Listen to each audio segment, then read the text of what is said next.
This week on Counsil Customs, we turned this to this. Now, let's see how we did it. This week, we're gonna install this 3.5-inch leveling kit. It's a lift kit, a leveling kit, whatever. You don't have to use the lit rear blocks. We're gonna see how it sits whenever we're all said and done. The truck doesn't have, it's not the full-size truck, so the rear suspension is very unloaded. If you can see in the video, I mean, this thing sits like a stink bug. It's got the rear end sitting way up in the air. So we might be able just to put the 3.5 on the front and get away with not putting anything in the rear. So that's what we're gonna see what we need to do, but if we do need to do it, we got it. But we've got upper control arms, top spacers, and spring spacers, all to get installed on this front suspension. So let's get everything tore apart so we can dig in and see how hard this is gonna be. So first order of business, let's get this thing jacked up. It's nothing special, just like you lift any other vehicle. Just get the front tires off the ground and get the tires off.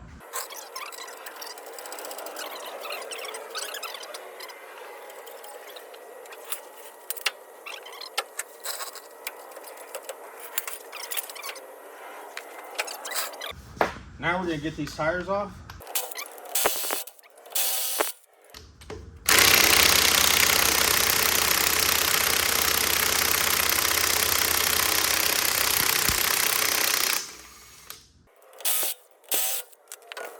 Now we're gonna take the factory sway bar off here. They moved the location of it. I kind of like it. They took the sway bar back behind instead of having them out front like they used to. And of course it's gonna spin, so it does have to have the nut and bolt and everything like they say. This is gonna be a fun project. All right, so you need a 21 and a T45. So I don't know how many of y'all have ever messed with anything modern, but if it ever tells you to disconnect the sway bar, go ahead and disconnect it on both sides. Because if not, you're gonna fight it and it ain't worth, I mean, yes, you could undo one and then just leave that one undone and the other side will maybe work, but I know I'm gonna be undoing the top knuckle in this kit. So go ahead and just take your sway bar off of both sides. This is gonna make your life a lot easier. And you're already at a point right now, you have the tools out, you got them in your hand. Just walk over to the other side and take it apart. Next, we're gonna take off the steering knuckle, and it is 21 millimeter on top, 10 millimeter on bottom. And really nothing to it. Luckily, this truck is so new still. A lot of this stuff should just come right off.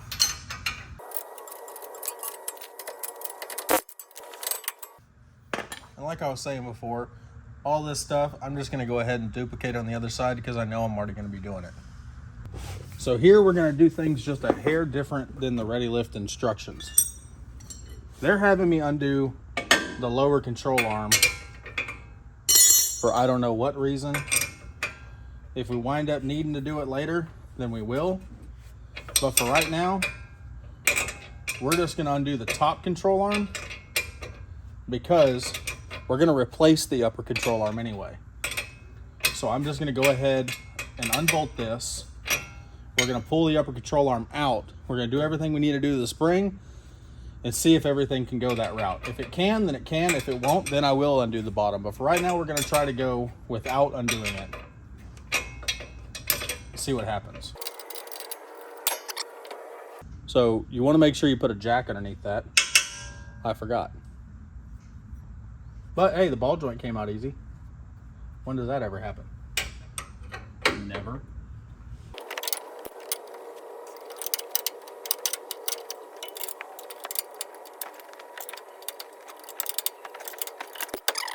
Now I'm gonna grab a jack and I'm gonna put it underneath here like I should have done in the first place.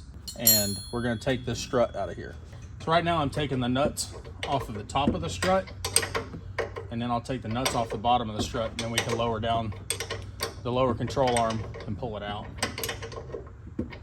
You got 3 18 millimeter nuts up here.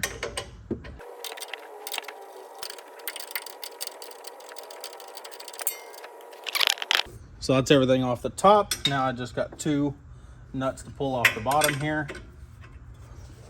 And then this strut should be ready to come out.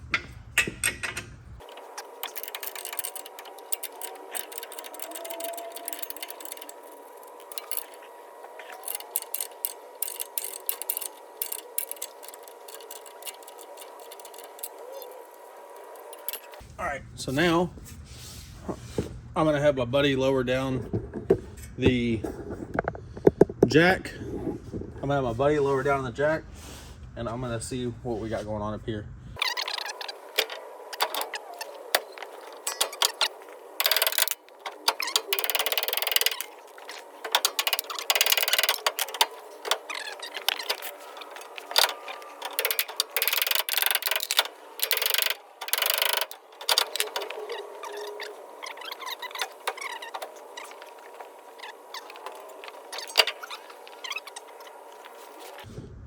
Trust the instructions. It does say in here,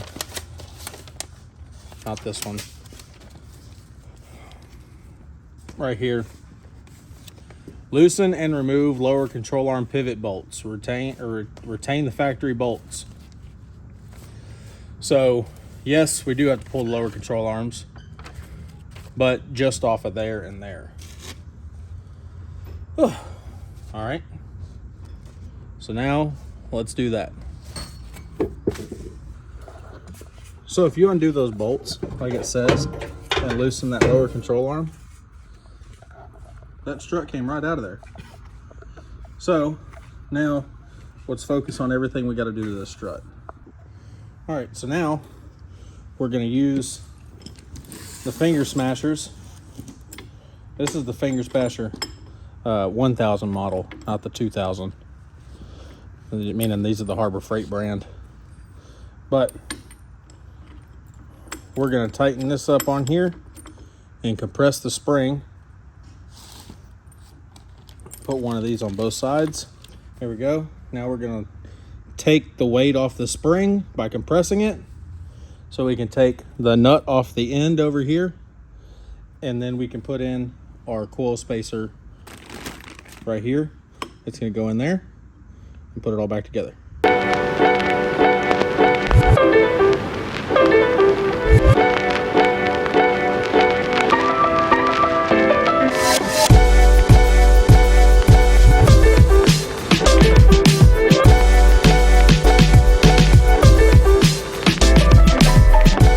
now I need to pull this upper control arm out of here. So let's yank it off real quick, and once we have this one out, we can slap the new one back in and start back on reassembly. All right, so we're gonna start installing this side.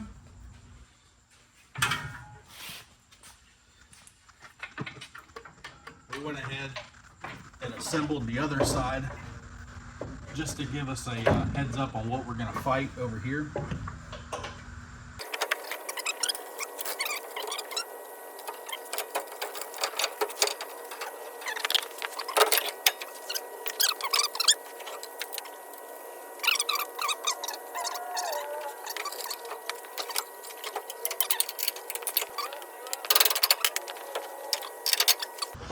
That is both lower control arm bolts in. Now, on your lower control arm, it sends you these new eccentric for your camber and caster. So we're gonna put these in instead of the factory stuff, because this is what it calls for. So for right now, I'm just gonna get this loosely put in. Tomorrow, he's gonna go get an alignment put on the truck to finalize everything and be correct. But for now, he's got to be able to drive home. So we're going to get it roughed in as close as we can.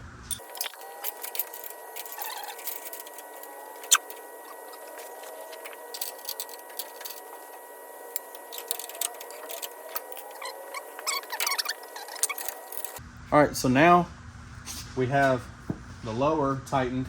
I can go up here to the top, tighten this one, and you're using all your original hardware. It does come with new hardware for it as well, but the new hardware goes on the inside as you're installing the strut. because the original hardware has a wider washer. So you need that on the exterior, and the interior in there needs the smaller nut.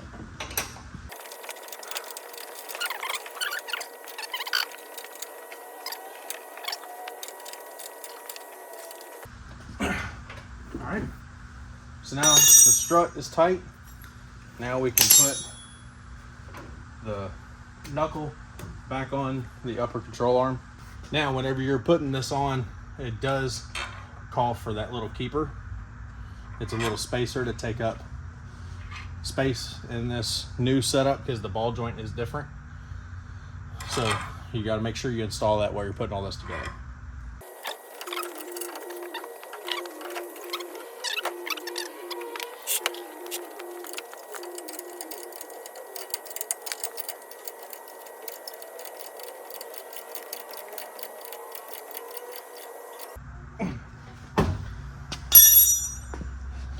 All right, so we got the upper ball joint put on. Now all that's left is steering and sway bar. So the camera died while we were doing reassembly, but you just put the strut back into place, reconnect your lower control arm, make sure that you install the new eccentric bolts on the nut side, factory bolt on the front or through it, upper control arm replaced, and everything else is just going right back into place exactly like how you took it off. There's no tricks, no tips, other than whenever you're putting the ball joint in, make sure you put that spacer because it does call for it whenever you're doing the reassembly. But other than that, it's just the reverse of taking it apart, just putting it back together. And now I'm going to tighten up those two lowers. I'm going to tighten up the steering down here and put the sway bar on both sides, and we can start lowering the truck back on the ground. So now we've got the lift kit on. Now we're ready to put on the new tires. They're not very small. These are 37 1250s, 37 1250 BF Goodrich KO2s, and they're on method racing wheels. And this was the whole point of doing a 3.5 inch lift instead of your typical 2.5 inch leveling kit, because we wanted to put a 37 underneath this truck with just the minimal amount of lift possible. So now we're going to try jack the truck up to see what we got to do to make it fit.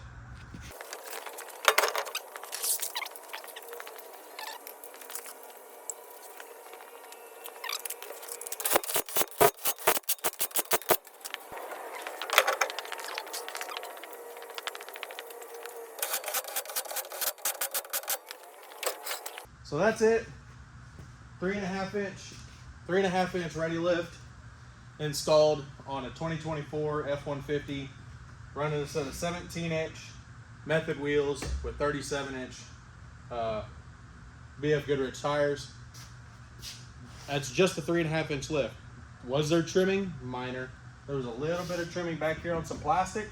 There's a little tiny corner taken out of the bumper right here. But I mean, look at the tire size difference. Look at the truck size difference.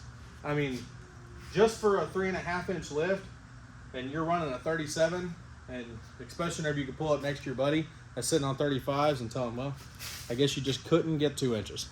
So, hey, appreciate y'all watching. See y'all next week. We're going to get back on some F100 stuff.